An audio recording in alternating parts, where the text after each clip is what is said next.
All right, everybody, day 4 of spooky season is now in the bag.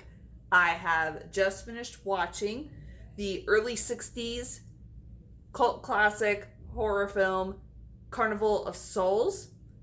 This film is said to have inspired the works of directors like George A. Romero, David Lynch, and James Wan.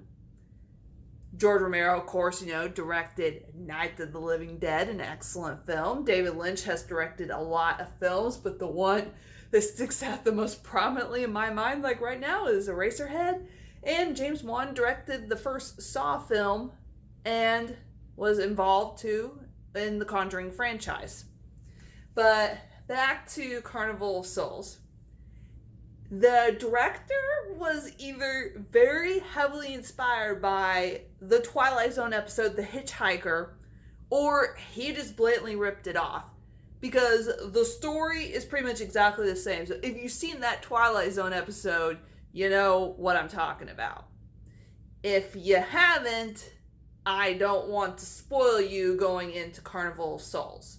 But my recommendation is to watch that Twilight Zone episode first and then watch Carnival of Souls, because then you'll have a little bit of a better context going into the film. But the film was unintentionally hilarious. I know that they use guerrilla style filmmaking with this movie, but it was unintentionally hilarious. There was really bad sound editing, really weird transitions and edits.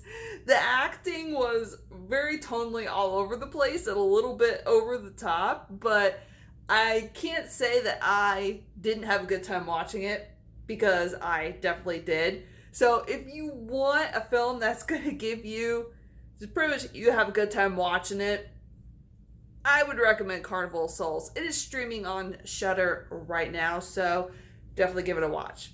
Until next time.